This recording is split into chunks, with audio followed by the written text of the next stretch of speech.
I remember Charlene Li when she was the principal analyst at Forrester when I was at Yahoo, and I've seen her ascend and become an amazing thought leader on transformation and business. She was at Altimeter, I think, for 13 years. Now she's the chief research scientist at PA Consulting. She's got lots of books out, and every word out of Charlene's mouth is pure gold.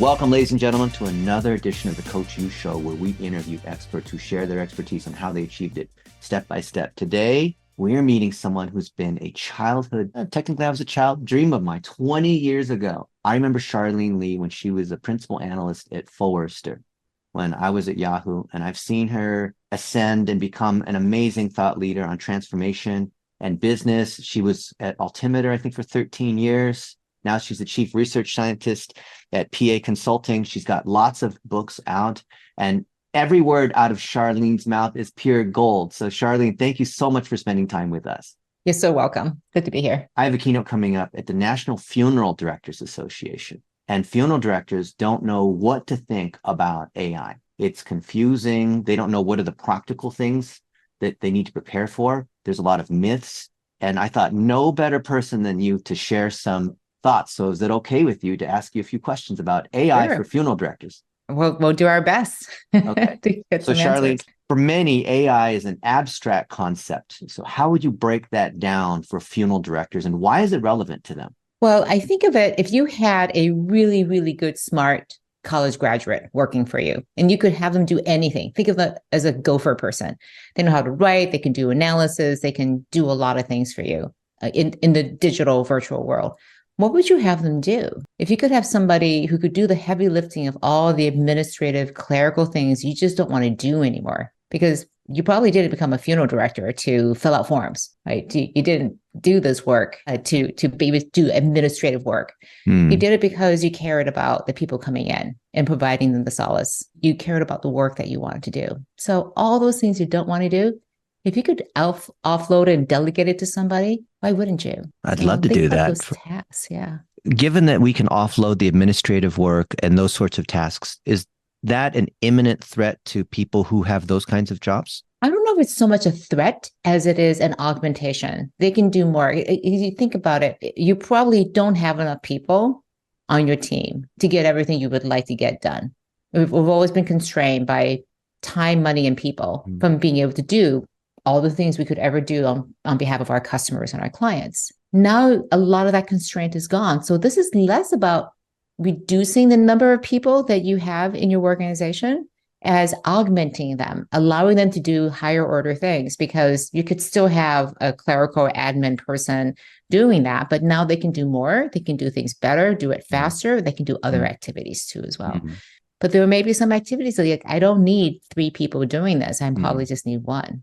So there will be some efficiencies that come over time. Now, a lot of the funeral home directors are moms and pops, and your experience has been across many industries, including huge companies like Adobe and Nike and whatnot. What have you noticed in terms of how AI has influenced and maybe disrupted these industries that you think would apply to funeral homes? Well, I look at executives and how their lives are changing. I even look at myself and how my work has changed, because I'm basically me. I'm a solo entrepreneur now. And even in my research work, the things that I can do now, I can summarize articles. I can do searches in a very different way. The research that I do, the administrative emails that I write, and I use, what I'm finding is a lot of executives and leaders are using these tools to just be more efficient in the things that they do. So what they're doing is going through the day. They're like, I wonder if I could use generative AI to do this. So they get curious. They pull up a system and they start putting things in that they would normally do on their own. And it takes them a fraction of the time. And they're like, oh, this is the greatest thing since sliced bread. Yeah. And all of us have been using ChatGPT and Bard and all these other tools to generate content. How then does that jive with funeral services, which are deeply personal and have a human touch? Well, you think about it, you are adding your human touch to whatever ChatGPT or Bard is using. Let's say you're writing a letter to somebody, and you would normally craft it, handcraft it and everything, but you probably follow a certain formula. Now, if you follow that certain formula, you add in the details that you know about that person, and you can make it much more of a template, it Mm. still has you in it. It's you Mm. writing that template. And it's you Especially if you feed in the crafting it. letters you've already written and it knows your bio. And like, Yeah, I asked ChatGPT about Charlene Li and it knows everything. And I can ask questions and get answers in the voice of Charlene Li right. Or, for because it now example, knows if who you you're are. helping somebody write an obituary, you interview them, you take that interview transcript, feed it in, and say, write an obituary of so many words that Mm. highlight these things, and use these past obituaries as examples that you think would be relevant for that person. Yeah. So, and Like, then it's a first draft, right? But yeah. it now spits it out so you can then add your special touch to that, whatever it is, that personal Yeah. touch. It's just the first draft, but it does Yeah. that heavy lifting for you. Just like you said, your personal assistant or your smart colleague, another team member. So, about ethical considerations, as with any technology, what are some of these concerns and how should we be thinking about them? I go back to thinking about your values. What are really important to you? Because your values are going to be true no matter what technology you use. So be really clear, first of all, about your values. Those drive your ethics and your responsibility because it stems from what we think is important and how we want to be working in the world. And then Mm. use your values and the ethics that surround them as decision making tools. You have this technology. Will you use it in a certain way? How do your values and your ethics inform you about this? So you could use this to write all these drafts and not let people know. Or do you want them to know that you're using it? And how would they feel differently if they did? Do Mm. they value the fact that you labored over this word for word? Do they care about how you got to that process? And if they do care, then you may want to be more transparent about it. If you don't think they care, and if they found out it wouldn't matter to them, Mm. then you don't have to necessarily be transparent about it. So this is a case by case basis Mm. of how you use it, and when you disclose it, when you're transparent about it, does it add to that relationship that you are building with your customers, with your Mm. clients, and does it add to it? Does it distract from it? And more importantly, how does it build or erode trust in that relationship? So, you and I are in a mastermind group, and some of our friends use AI tools to be able to create an avatar, which is a video likeness that now is so good that it's hard to tell whether it's actually Charlene Li or actually Dennis on video. And we're demonstrating to funeral directors how they can create an avatar just to demonstrate that it is possible and it's not just some deep fake movie kind of thing. Where do you think this is going to go? And is this going to have practical applications, or is it going to turn into like the Microsoft paperclip that says, oh, I see you're opening a document. Would you like to edit your resume? Like, what is real? What is practical? What is off limits? Where are the problems going to happen with now the AI, instead of just generating text, can generate very believable video? Well, I think part of it is we know in training, for example, that videos are extremely helpful rather than just listening to something, seeing somebody talk. And so, but hiring, and creating all the customized types of videos that you could potentially create for somebody. If you have an avatar doing it, that means that video training can be customized to every single person. So the script can be much more engaging with that person. It would tap into the way they learn, understand their past behaviors, their past experiences.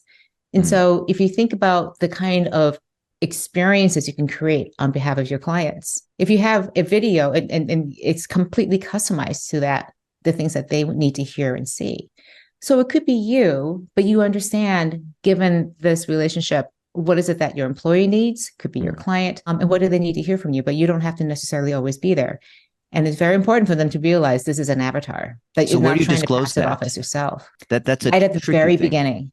Okay. I'm looking into creating avatars of myself, giving speeches, Mm. and it would be a completely customized speech for an audience. And I'm reviewing the script and everything, but I'm sending my avatar to give it because I'm busy writing a book or whatever it is. But it's like a 2-hour workshop with lots of content, interactive exercises. But instead of me doing it, my avatar is doing it with my oversight. It's highly efficient. You still get me. You get that engagement. There's also interactivity that I can build into it with prearranged scripts and Q&A that in real time can generate responses that are, again, customized to that audience. Where do you think the line would be for funeral directors?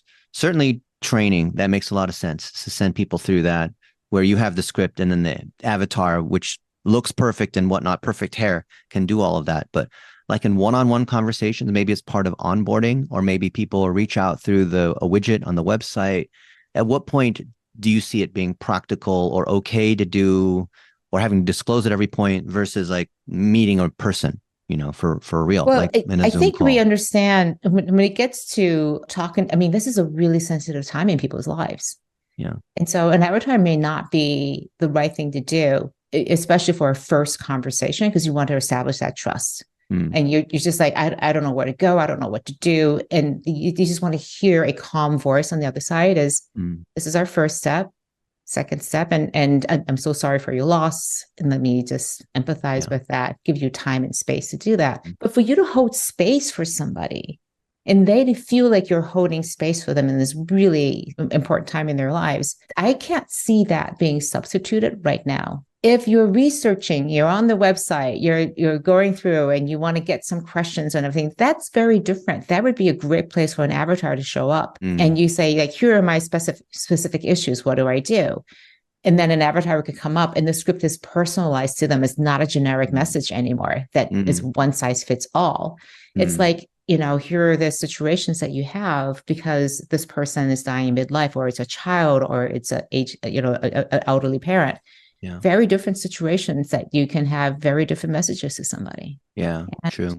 again, very customized to them. And Yeah. that's So, Charlene, looking to the future, how do you envision AI evolving for the funeral industry, and what should directors be preparing for? I think that the biggest thing is really be thoughtful about where you want to use this, especially when it's facing your clients and your customers, because it's one thing to do it internally. I would say go as fast as you can wherever you can find efficiencies and it makes sense for your workforce and for yourself. Do it. Be a Mm, little bit more judicious in how you expose this to your clients.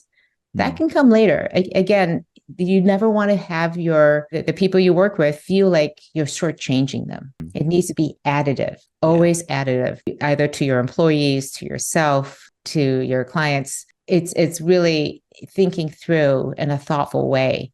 Just because you can do it doesn't mean you should do it. Yeah. Additive instead of taking shortcuts or replacing people, but making it more. One thing in particular, the reason I'm so fascinated by this is that I've been in the technology and business space for 30 years now, and I've never seen something quite like this. And I do believe that it will be the foundation for mega transformations. And some of them will happen faster in some industries, slower in others, but Mm, we will see the impact of this very, very quickly just for ourselves in mm, our internal capacity. It may be mm, slower, again, facing your customers, but you want to be, when you're thinking about transformations and a mega transformation, you mm. need to start thinking differently. This is not incremental 1% changes. We're talking about 25, 50, 1x, 2x capacity changes. And when you have that happening, you want to start thinking in very, very different ways, disruptive, exponential, transformational ways. We are And still you as an really, expert in really early. transformation, you would know over the last 30 years. What do you see Right. as the big challenges as part of this transformation for funeral directors? Your employees are going to be walking in with this. They're going to be wanting to use this in their jobs. Like, hey, I wonder if I can use this. And you want to create the boundaries and also the opportunities to manage the risk and the benefits. So being curious as a leader of your organization and understanding the basic parameters of what it can do, what it can't do. There's nothing that substitutes getting your hands into this technology to understand what it's capable of doing. And Hmm. then deciding how much responsibility and ownership and freedom you want to give to your team members to explore how it could be used. Yeah. Because if you're not used to having them take a lot of initiative or have a lot of agency, it's going to be hard for you to do this in the beginning. If you're used to having a very different type of relationship where people are encouraged to try new things, take risks within certain parameters again, then you want to lay out the principles by which you will decide how to use these tools or not. And I Hmm. keep going back to basic principles, your values, making sure those are expressed and understood, and use those as the guidelines and the guiding principles to determine what you will do and what you won't do. And having those guiding principles be published, and taking what you've already said about how your funeral home, what they stand for, and even using the AI to help you write those. and train. Yeah. I think there's no substitute to having really clear values that you share with people internally and externally. And there's no substitute for knowing what your values are and being able to express them, because values aren't some hypothetical ideal. I mean, they can represent this ideal of where you want to be.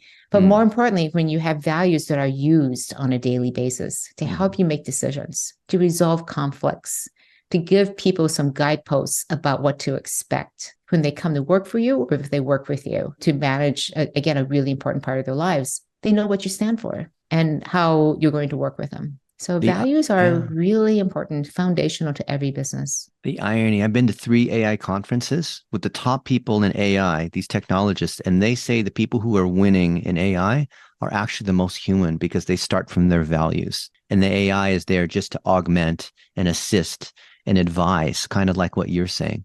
So I find it kind of ironic that the top organizations using AI are actually the most personable ones instead of the ones who are the most tech savvy. This is not a technology issue. I mean, it is a technology that's incredibly powerful. It's simple and easy to use. It's a box inside of a browser. Anybody can use it. The real power comes when you align it with your values, with your strategy, and you understand the context in which it will be used.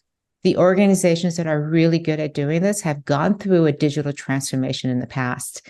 They digitized, but they also transformed. And we often forget about the transformation side. They moved from command and control to open structures. Again, they could be hierarchical still, but the way you work, the ability for agility, for adaptability, for curiosity, for experimenting, it's a very different environment than when they were before. And organizations that are wired to be much more flexible, culture-wise, leadership-wise, to have more of this open mindset are going to do a lot better, as you can imagine, in any sort of transformative space. And you, as an expert in transformation across the largest of organizations over the last 30 years, you've seen it.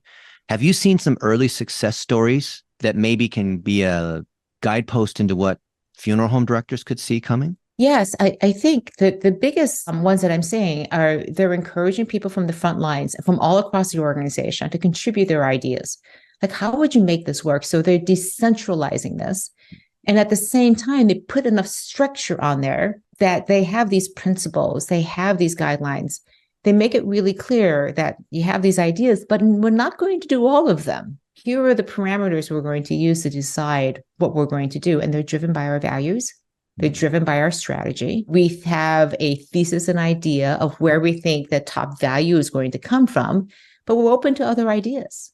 Again, it is still so early on. The key thing that I have seen some leaders do is they don't feel like they have to have all the answers anymore. And that's a big part of the transformation, is when you as a leader step aside from having to have all the answers and you begin to ask really great questions. And leaders that empower, we've noticed it's sort of a stereotype. The older funeral home director who maybe is not as current with technology, they've been empowering young adults and other people across the organization to use these tools and allowing them to make decisions and get on social media and get there with digital and just be there at all aspects, even before the need happens, to be able to educate people. So they understand what is a green funeral and how does this work? So when that moment happens, there's less stress and anxiety because we've already pre-educated them.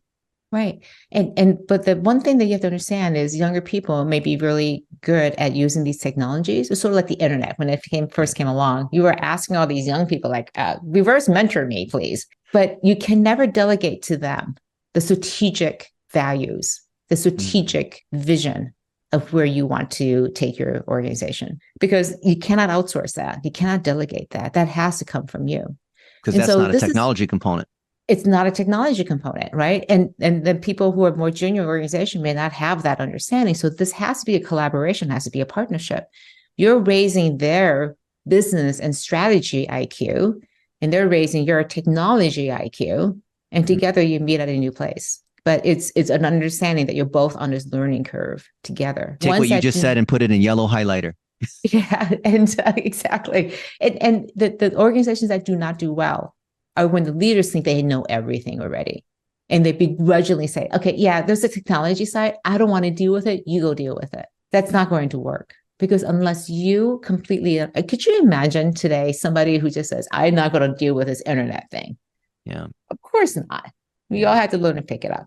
I'm not going to deal with email. I'm not want to think about social. I don't want to think about like all these things I have to do. A mobile app, forget about it. So you can hold on to that for a while, but at some point it's going to catch up to you. So you can decide that you may not want to do this right now. You may not want to engage in it, but allow at least for some experimenting, some curiosity, some research, so that when the opportunities, so you know when the opportunities are going to hit you, when it does make sense. And you can even define like, it doesn't make sense now, but when these things happen, when these parts, when these scenarios come true, then it'll be the right time for us to be doing this. What might those scenarios be, hypothetically, when they're saying, well, It I'm overwhelmed with this, but when this happens, then let's really take a look at this.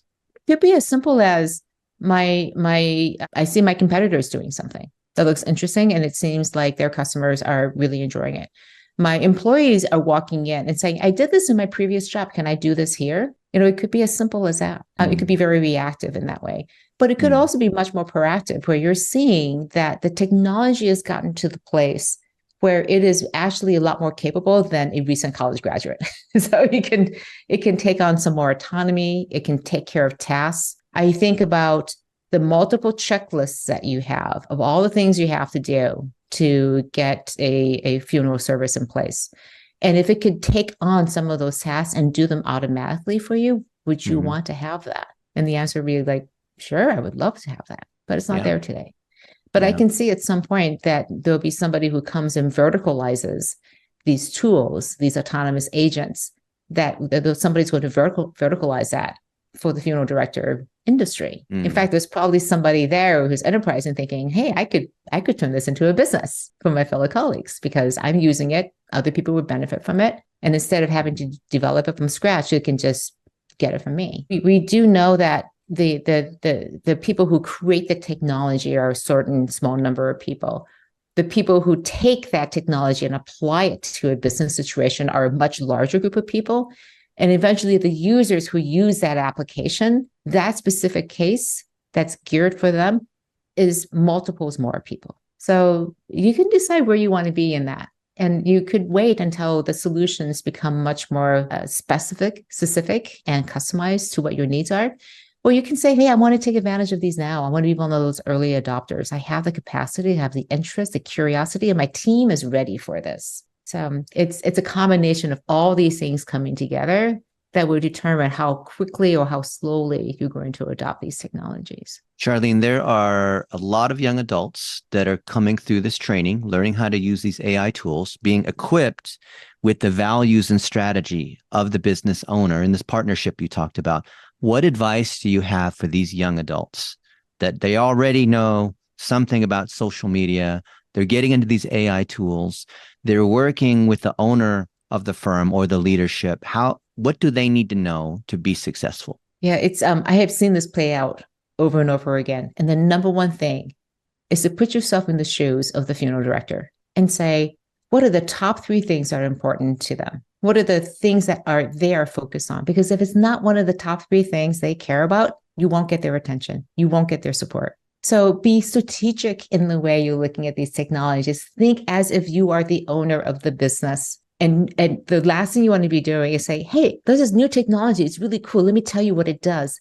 They'd be like, I don't care what it does. Tell me how it helps us.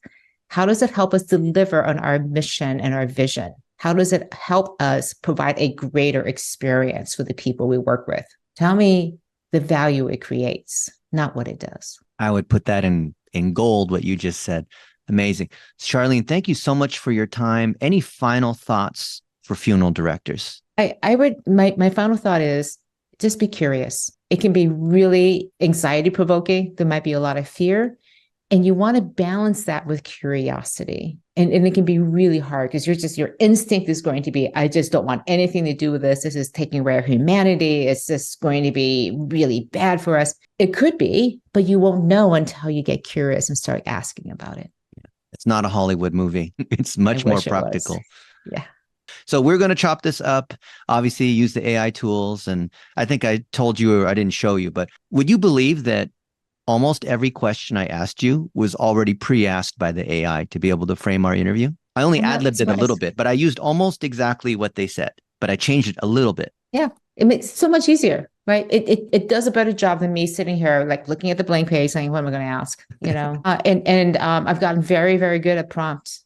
So there's some really great videos on how to write great prompts. So My prompt was literally saying, okay, so you know who I am, Dennis Yu. You know who Charlene Li is. And it says, yes, I know Charlene Li. Yes, I know Dennis Yu. Okay, we're having this conversation. I'm treating it as an advisor, not to generate content, but I said, hey, I have this keynote coming up in 3 weeks. And Charlene's a friend, and we're going to use I'm literally just telling it, we're going to use some of Charlene's content in my presentation. What kinds of questions can I ask that can elicit the sorts of pieces that I'm going to give back to you when this is done? So you can pull out some of these key quotes and I can put her face and the slides on. That's what my secret to using prompts is literally saying, let me just give you as much helpful information as you can, and then you can advise me. yeah, I just sent you the YouTube video. It's Oh, 8.5 minutes, eight and a half minutes oh, of just fantastic. great content from Jeff Su. And it's just a really thoughtful, practical way. You just named it. Like, here's the scenario. Here's the task I want you to do. Here's Okay. the people. You are who? You are me. Yeah. So, Do you have other um, things to share? Like how do you come up with you translate your values into, something for AI or anything I can like link to, or like no, I can not right share this now. We're video? literally writing it. We're Okay. literally writing it. I just went to a great session last night about ethics. And so we're incorporating things like that. I keep coming back to ethical and responsible AI is ethical and responsible leadership. And, Yeah. and we just do not talk about ethics as leaders. Yeah. We just don't. We have our values, but we don't use them every day. Like, what are our values? It's become a And Pandora's box.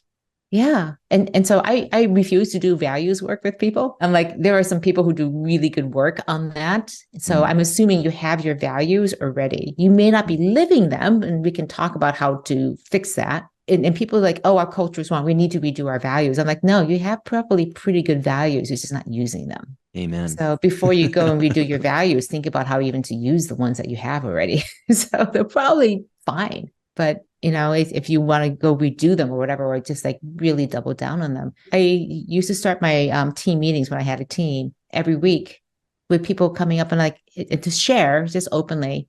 How Mm. did the values show up for you this week? How did you Mm. use them Mm. to help make a decision, resolve a conflict? And people will say, like, yeah, we're having this discussion. We didn't know whether to do A or B. So we stopped and like, how do our values tell us what to do here? And somebody else was saying, yeah, we're having a really Mm. hard argument. And then we said, stop, wait, one of our values is integrity. And Mm.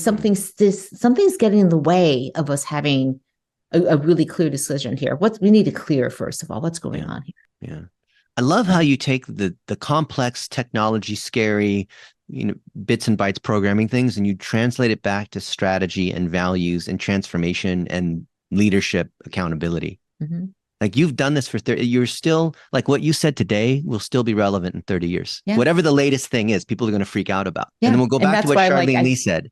I saw this and I'm like, I know how to do this. I've been doing this for 30 years. And the bigger the disruption, the transformation, the more I'm sure this is the way to approach it. So So you don't we're view this getting, as like this giant thing that's going to end the world. Like I'm asking kind of rhetorically, because every few years there's this new thing that's supposedly going to change everything, right? yeah, and any of it could. Absolutely. I look at general artificial intelligence and I'm like, yeah, it's going to be here within the next 4 or 5 years. Mm-hmm. So what are we going to do with it? So again, it's a technology. What we decide to do with it, the human aspect of this, the leadership, the questions we have to ask, fundamentally, what are our values? Mm. The regulations are all based on our values, what we believe is right, that we believe in fairness, we believe in transparency, we believe in this thing that you can't regulate called trust. Essentially, what we're doing is, right, we're trying to create trust in our systems so we can actually work with each other, because if there's no trust, then we won't work with each other. That's what regulations do. So Even the imagine playing the field. leader is trustworthy and the organization culture, it flows all the way down. The AI is really just there to amplify what you already have. Yeah. And it's easy then, right? Yeah. It's hard if your values are not aligned. If people feel like I don't have permission, I'm going to get in trouble if I bring this up. There's this technology I would love to use. How come we're not using it? I feel really bad. I can't even bring it up. Or, yeah, my company's using all this AI, but they're not being clear about how it's going to impact my job. And I'm worried and I'm frustrated. So you could be moving too fast for your organization if you haven't been transparent and communicating are you going to like fire people to do this? So I was speaking to a company has 130,000 people. They formed an AI council as soon as GPT became available because all they do is outsourcing for companies on processes. So they're like, oh yeah, this is going to impact our business. What are we going to do with it? And they said, our issue is not so much about cutting people with AI. It's about up-leveling them. So they're thinking about this from an exponential, transformative way. If they were just thinking about automation, they'd be like, how do we shrink from 130,000 people to 100,000 and pocket the profits? Instead, they're saying, our clients would never tolerate that. It's not part of our values. Our values are about providing that, tremendous value and finding new ways to create value for our businesses. We have a list of all these things we've always wanted to do, and we couldn't because we didn't have the right people. Now with AI raising the skill level of everybody, we can actually do a couple of these amazing things. Or what are the things we could now do that we could never do on behalf of our clients? So they're coming up with like brand new things. And I'm like, this is amazing. I can't talk about them publicly yet, but I'm like, I can't wait to talk about this because that is exponential thinking. Up leveling and getting more things done. Because my point of view is every time there's been technology, it hasn't reduced people. It's made us get more done, but we still need more and more people. Yeah, growth happens. When you have growth, you need more people. Yeah. Awesome. you may be swapping people in and out. And so I think when they say jobs disappear, yeah, it's like the buggy whip job went away. The bank teller job went away. And we're not saying that was necessarily a good thing or a bad thing, but it was the truth. It just went away. But those people found other ways of being employed in a growing economy. So as long as we are growing, we'll be okay. If all we're doing is automating and just cutting, you don't grow. You're just staying the same and you're deepening your profits, but you're not growing. Yeah. So this is a leadership choice of, do we want to grow and create more value, or do you want to just reap the benefits of the marketplace that we're in already? And if all you're doing is reaping the benefits and extracting profits from the system, you will be run over by the people who are doing a better job. Yeah. You'll be dying in the funeral industry. They have lots of jokes about that. Oh my gosh. I'm glad you mentioned about the green funerals because I'm all about that. I've told it's actually in my will, my final wishes that I want to be composted. So amen. Yeah. Less coffins, less profit. But did you know, I went to dinner with the #1 funeral agency owner last night, and he said that there's different ways to have green funerals, but one of them is you can do cremation without burning the body and you put it in a liquid. But that's not necessarily better than burning because the liquids are chemicals. So either way, there's that. Right. I thought that's fascinating. Yeah. In Oregon, I believe it's Oregon, they do have composting though. Yeah. So like ship me up there and then send me back. Yeah. But yeah, the idea of cremation, it is just so environmentally bad, versus, composting is. Composting, It's just going back into the dirt. Literally, you're just going back into the dirt. Naturally. 6 months later, you have dirt. You can plant in your garden. Yeah. And I really like that idea a lot. Especially if you're a gardener. I'm a gardener, whatever. And I have a farm. And so the idea of being returned back to the earth as earth is, versus ash, and the environmental impact on that is just really appealing. So that's me. Yeah, my family thinks I'm such a hippie. Yes. Well, if you're in San Francisco, right, it's given. Yeah, even for San Francisco, I'm going to Burning Man on Monday. I'm like, nice. Yeah, and I'm working on my newsletter right now about it. And it's even for San Francisco, I'm especially in the business space, people just think I'm just such a hippie. So I think it's awesome. Yeah, but I own it. I love it. Well, I hope you have fun at Burning Man. I've always wanted to go. Maybe I'll go next year. Yeah, if you want to go, hit me up. I'll tell you all about it. All right. Well, I'd love to see your pictures if you post them on social and whatnot.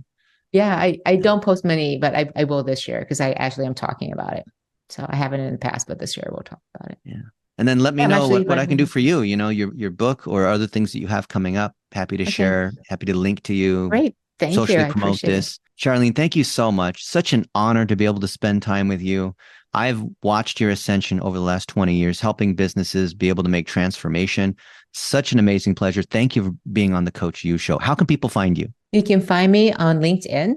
Just look my name, Charlene Li. I have lots of content on there, live streams. So that's probably the best place to connect with me. Fantastic. You're the best, Charlene. Appreciate you. Sure thing. Thanks, Dennis.